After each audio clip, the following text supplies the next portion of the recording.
అదే RTV app వార్తల్ని క్షణాల్లో చదివే అవకాశం ఉంటుంది. ఒక న్యూస్ పేపర్, ఒక టెలివిజన్ ఛానల్ మీ చేతుల్లో ఎప్పుడూ ఉంటాయి.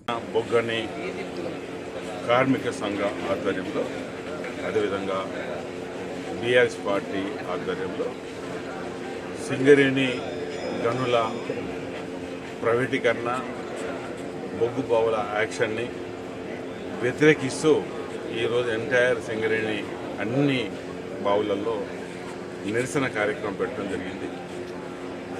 ఉద్దేశమల్లా సింగరేణి సంస్థ ఆనాడు మరి కేసీఆర్ గారు, గతంలో కూడా కేంద్ర ప్రభుత్వం మరి బొగ్గు బ్లాక్లు యాక్షన్ చేసినప్పుడు ప్రభుత్వం చాలా గట్టిగా పోరాటం చేయడం కాకుండా సింగరేణి కార్మికులు ఆనాడు తెలంగాణ బొగ్గని కార్మిక సంఘం ఆధ్వర్యంలో అనుకుని మిగతా కార్మిక అందరూ కలిసి కూడా ఆనాడు సమ్మె చేసే కార్యక్రమం కూడా చేపట్టడం జరిగింది.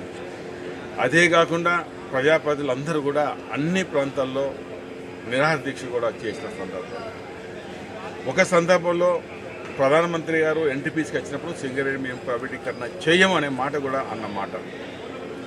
ఇప్పుడు డిమాండ్ అల్లా, కార్మికుల డిమాండ్ అల్లా సింగరేణి కొత్త బావుల కోసము సింగరేణి సంస్థ కోట్లాది రూపాయలు ఖర్చు పెట్టి సర్వే చేసి కేంద్ర ప్రభుత్వం అనుమతి కోసం పంపినప్పుడు సింగరేణి సంస్థకే ఇవ్వాలా, సింగరేణి సంస్థ అన్ని విధాల హక్కు అన్ని విధాల వాళ్ళకు మ్యాన్ పవర్ ఉంది కాబట్టి మాకే ఇవ్వాలని ఈరోజు సింగరేణి కార్మికులు కోరుతున్నారు, మేమంతా కోరుతున్నాం.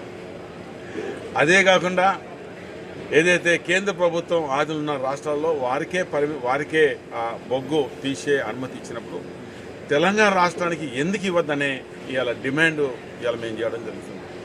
ఈ సందర్భంలో ఒక దిక్కు కేంద్ర ప్రభుత్వం, మరో దిక్కు రాష్ట్ర ప్రభుత్వం, అటు బీజేపీ ఇటు కాంగ్రెస్ రెండు కలిసి యాక్షన్ చేయడం అనేది మరి సింగరేణి కార్మికులకు భవిష్యత్తులో ఎంతో ఇబ్బంది కలుగుతున్న సందర్భం.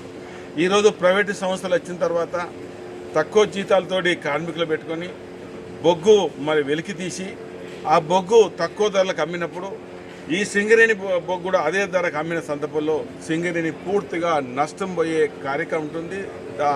తదనంతరం సింగరేణి కూడా ప్రైవేటీకరణ చేసే అవకాశం ఉంటుంది. కాబట్టి ఇలా డిమాండ్ అల్లా దాదాపు 10 ఏళ్ల కింద ఏదో 42,000 మంది కార్మికులు సింగరేణి నాయకత్వం, మన సింగరేణి ఆనాడు కేసీఆర్ నాయకత్వంలో తెలంగాణ బొగ్గని కార్మిక సంఘ నాయకత్వంలో ఓటు 2,000 తగ్గి ఇలా అదే 40,000 మంది కార్మికులు అంటే దానికి కారణ నియామకాలే కారణం. మరి ఇలా యువత ఎంతోమంది భవిష్యత్తు ఉంది, మరి మీరందరూ రిటైర్ కాబోతున్నారు. ఇది మీ సంస్థ, ఇది మీ పట్టుదల, ఏదో నాయకుల కోసం కాదు. ఇలా బీఆర్ఎస్ పార్టీకో తర్వాత తెలంగాణ బొగ్గు అని కార్మిక సంఘానికి మాకు దాని మీద శ్రద్ధ ఉన్నప్పటికీ ప్రతి ఒక్కరూ ఇది కార్మికులకు మేలు జరిగే కార్యక్రమం. దీనిలో పార్టీలకు అతీతంగా, సంఘాలకు అతీతంగా మీరంతా కలిసికట్ట ఉండే కార్యక్రమం చేపట్టాలి. ఈ సందర్భంలోనే మొన్న కేటీఆర్ గారు మీటింగ్ పెట్టి మరి తెలంగాణ బొగ్గు కార్మిక మరి అధ్యక్షులు రాజిరెడ్డి గారు, అదేవిధంగా కోల్ బెల్ట్ ఏరియాకి సంబంధించిన ప్రజాప్రతినిధులు అందరం కలిసి ఒక నిర్ణయం తీసుకొని నిర్ణయం ప్రకారం మరి 1వ తారీఖు తర్వాత మిగతా రోజులలో కార్యక్రమం చేపట్టాలనే కార్యక్రమం తీసుకున్నారు. ఈ సందర్భంలో మీ అందరూ మనవి చేస్తేలా ఈరోజు కేంద్ర ప్రభుత్వము, రాష్ట్ర ప్రభుత్వం ఖచ్చితంగా దీన్ని ఆబ్దలు చేయాలి. ఒకవేళ బ్లాకులు ఇచ్చే సందర్భంలో నామినేషన్ పద్ధతిలో సింగరేణి సంస్థకి ఇవ్వాలి. సింగరేణి సంస్థ చాలా బలమైన సంస్థ, అన్ని అంగుళన సంస్థ, బొగ్గును వెలికితీసే సంస్థ, అంత సమర్థం గల ఈ సింగరేణి సంస్థ ఉంది కాబట్టి దీనికి ఇవ్వాలని ఈరోజు ఒక దిక్కు పార్టీ పరంగా, ఒక దిక్కు కార్మిక తెలంగాణ బొగ్గు అని కార్మిక సంఘం తరఫున మేము డిమాండ్ చేస్తున్నాం. మరి ఖచ్చితంగా కేంద్ర ప్రభుత్వం, రాష్ట్ర ప్రభుత్వం, బీజేపీ, కాంగ్రెస్ ఖచ్చితంగా దీనికి ముందుండాలి.